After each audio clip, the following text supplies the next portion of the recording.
صلی اللہ علی حبیب محمد وآلہ وصحبہ وسلم۔ بسم اللہ الرحمن الرحیم۔ ناظرین، آج ہم اپینڈکس کے بارے میں بتائیں گے، اور یہ ایک قابل علاج مرض ہے۔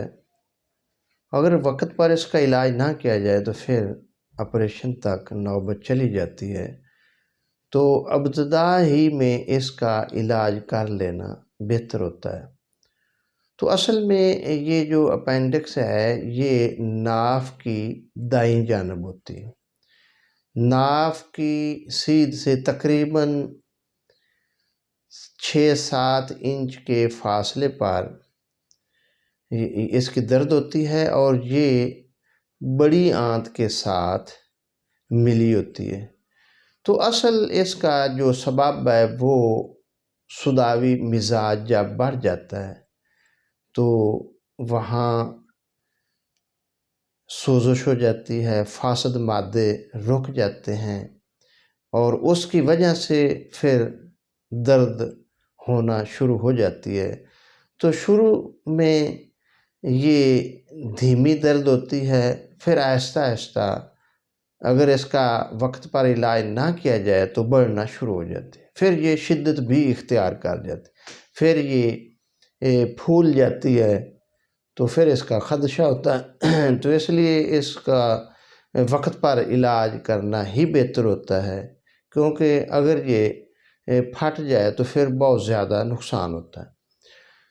تو اس کے لیے سب سے پہلے تو ہمیں ملین چیزیں استعمال کرنی چاہیے، جو فاسد مادے رک چکے ہیں وہ خارج ہو جائیں۔ تو اس میں جو ہم نے نسخہ تجویز کیا ہے وہ ہے سنا مکی 10 گرام، سونف 10 گرام، اجوین دیسی 10 گرام، پودینہ 10 گرام، کالی مرچ 10 گرام، زیرہ سفید 10 گرام، مصبر 10 گرام۔ ان سب ادویات کا سفوف بنا لیں، اور کوار گندل کی مدد سے چنے برابر گولی بنا لیں۔ تو ایک گولی رات کو استعمال کریں، اس سے جتنے زہریلے مادے ہیں یہ خارج ہو جائیں گے، اور کم از کم 1 ہفتہ اس کو استعمال کرتے رہیں۔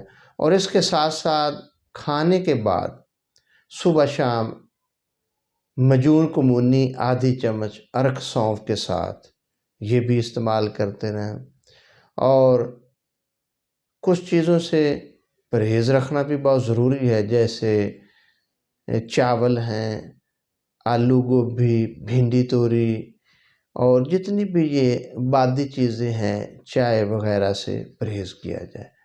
تو انشاءاللہ اللہ کے فضل و کرم سے اس سے مکمل طور پر فائدہ ہوگا، اور جتنے بھی زہریلے اور فاسد مادے رک چکے ہیں اور وہ درد کا سبب بن رہے ہیں، انشاءاللہ اس سے درد بھی دور ہو جائے گی اور مکمل طور پر صحت یابی مل جائے گی۔